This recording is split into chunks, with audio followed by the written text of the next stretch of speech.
Everyone, welcome to net jar with Aditi. मैं अदिति आप सभी लोगों के लिए लेके आई हूँ एक बहुत ही इंपॉर्टेंट और इन्फॉर्मेटिव वीडियो, जिसके अंदर मैं आप सभी लोगों से बात करने वाली हूँ एक बहुत ही कॉमन डाउट की, जो मुझे लगता है कि सभी ग्रेजुएट और पोस्ट ग्रेजुएट बच्चों के बीच में आता है। दैट इज कि नेट अच्छा है या बीएड अच्छा है। सबसे पहली बात तो दोनों के अंदर ही एक चीज आपको ध्यान रखनी है कि अगर आप टीचिंग फील्ड के अंदर आगे जाना चाहते हो, आप टीचर बनना चाहते हो, एजुकेटर बनना चाहते हो, तो उसके लिए नेट या फिर बीएड होता है।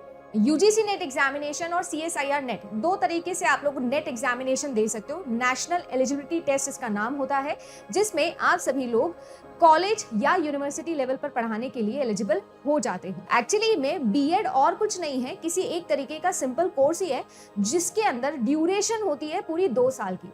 जैसे कि आप लोगों का मास्टर्स डिग्री होता है 2 साल का, बिल्कुल वैसे ही बीएड भी एक तरीके का आप लोग मान लीजिए कि डिग्री प्रोग्राम ही है, बैचलर्स इन एजुकेशन। तो आपको ध्यान रखना है कि नेट एग्जाम देने के लिए आपके पास में मिनिमम क्वालिफिकेशन होनी चाहिए आपके पोस्ट ग्रेजुएशन, और वो पोस्ट ग्रेजुएशन जिस सब्जेक्ट में आपने की है उसी में आप लोग जा सकते हो नेट के अंदर। अगर अब आप लोगों ने साइंस स्ट्रीम से, जैसे कि फिजिक्स, केमिस्ट्री, मैथमेटिक्स, इन सभी ब्रांच से किया है आपने पोस्ट ग्रेजुएशन, तो आप लोग सीएसआईआर नेट में जा सकते हैं। और अगर इसके अलावा आपने किसी भी डोमेन से किया है पोस्ट ग्रेजुएशन, तो आप लोग दे सकते हैं यूजीसी नेट एग्जामिनेशन, जो कि इस वक्त एनटीए कंडक्ट करवाता है। अगर बात की जाए बीएड की, तो मिनिमम क्वालिफिकेशन यहाँ पर आप लोगों को चाहिए ग्रेजुएशन। तो देखो, सबसे पहले तो आप लोगों को ये क्लियर करना जरूरी है कि आप नेट या फिर बीएड क्यों कर रहे हैं। ऑब्वियसली टीचिंग में आप जाना चाहते हैं, बट आपका मोटिव क्या है।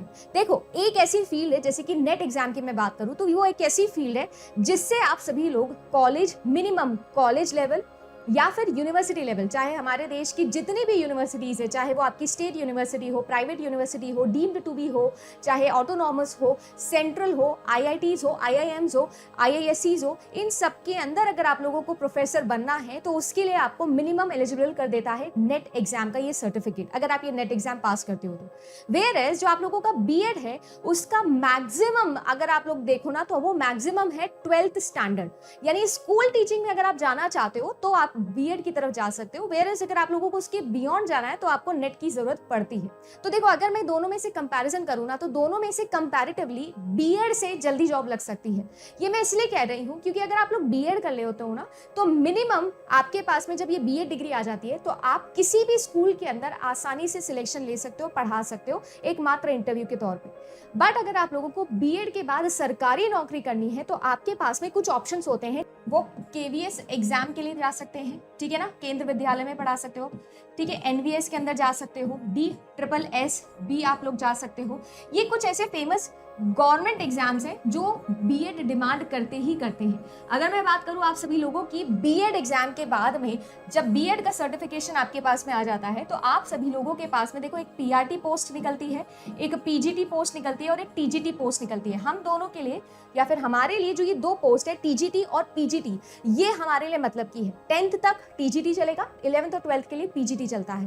तो अगर आप सभी लोग टीजीटी या पीजीटी टीचर बनना चाहते हैं, तो वहां पर मिनिमम क्वालिफिकेशन आपके लिए बीएड होती है। सभी केवीएस और एनवीएस एग्जाम्स के लिए, DSSS भी एग्जामिनेशंस के लिए। वेयर एज अगर मैं बात करूं आप सभी लोगों से नेट एग्जाम के बारे में, तो जो नेट एग्जाम है उसके जॉब लगने के क्या चांसेस होते हैं, तो यहाँ पर देखिए बहुत बड़ा पॉइंट है जो हमको नोट करना है। जैसे कि आप सभी लोग जानते हो कि नेट एग्जाम आपको मिनिमम एलिजिबल बना देता है कॉलेजेस के लिए। अब यहाँ पर बात ऐसी है कि कॉलेजेस के अंदर वैकेंसी जो है वो बहुत ही रेयरली निकलती है। अब सीन ऐसा है कि अगर आप सभी लोगों को यहाँ पर जॉब करनी है, तो आप लोग सबसे पहली बात तो एडहॉक पोस्ट पर जा सकते हो। इसके अलावा कॉन्ट्रैक्चुअल बेसिस पे आप काम कर सकते हो, या फिर डायरेक्टली असिस्टेंट प्रोफेसर की जॉब जब निकलेगी, वैकेंसी निकलेगी, तो उसके लिए आप लोग जरूर जाके इंटरव्यूज में बैठ सकते हो। डायरेक्टली कोई एग्जाम नहीं होता है, डायरेक्टली आप ये कर सकते हो। अगर मैं बात करूँ एक नॉर्मल बीएड टीचर की जो पैसा होता है या जो सैलरी होती है, वो होती है 35,000 के आसपास। और अगर वो इन जैसे स्कूल्स में या केवीएस, एनवीएस या DSSS के थ्रू जाता है, तो इनकी जो सैलरी है वो, अगर मैं टीजीटी पोस्ट की बात करूं, तो लगभग 44,000 के आसपास पहुंच जाती है, या 45,000, 46,000 के आसपास आपकी सैलरी होती है। वेयर एज अगर आप इन तीनों में से एक लगते हैं या असिस्टेंट प्रोफेसर लगते हैं, तो आपकी स्टार्टिंग सैलरी 70,000 प्लस ही होने वाली होती है। और दोनों में अलग अलग अलाउंसेस जो मिलते हैं वो तो ऑफकोर्स होते ही है। अब ये जो पूरा रास्ता है ना, इस पूरे रास्ते के लिए एक और पॉइंट ऐड हो जाता है, जो होता है पीएचडी। यानी कि रिसर्च, यानी कि एक बहुत बड़ा बेनिफिट जो आपको नेट एग्जाम क्लियर करके मिलता है, जो बीएड करके आपको डेफिनेटली नहीं मिलने वाला है, वो ये है कि अगर आप सभी लोगों को राइटर बनना है, ऑथर बनना है, रिसर्च में आगे जाना है, अगर आप सभी लोगों को डिसर्टेशंस जैसी फील्ड्स में आगे जाना है, तो आप सभी लोगों के लिए बीएड काम नहीं आएगा, नेट एग्जाम ही काम आने वाला है। अगर मैं बात करूं दोनों के सिलेबस की, तो आपका नेट जो है, जो एग्जाम है नेट एग्जाम, उसका जो सिलेबस है उसमें दो पार्ट होते हैं, एक जनरल पेपर होता है और एक आपका सब्जेक्ट पेपर होता है। दोनों में इंडिविजुअली 10-10 यूनिट्स होती हैं और काफ़ी डीप और वास्ट आप लोगों का ये पूरा का पूरा सिलेबस होता है, जिसमें आपका ग्रेजुएशन और पोस्ट ग्रेजुएशन दोनों का ही सिलेबस आपका सब्जेक्ट वाला आता है। इसके अलावा भी बहुत सारी नई चीज़ें हैं जो आपको यहाँ पढ़नी होगी, जैसे कि रिसर्च एप्टीट्यूड, जैसे कि आईसीटी, जैसे कि हायर एजुकेशन, जैसे कि पीपल डेवलपमेंट एनवायरनमेंट, जैसे बड़े बड़े यूनिट्स आपको पढ़ने होते हैं।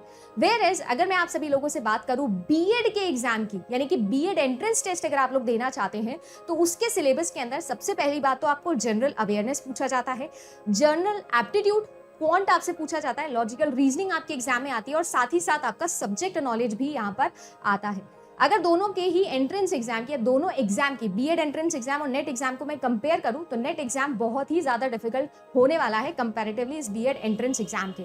यानी अगर आप लोगों ने इस एग्जाम का तैयारी भी की है, तो ये एग्जाम आपको इतना डिफिकल्ट नहीं लगेगा।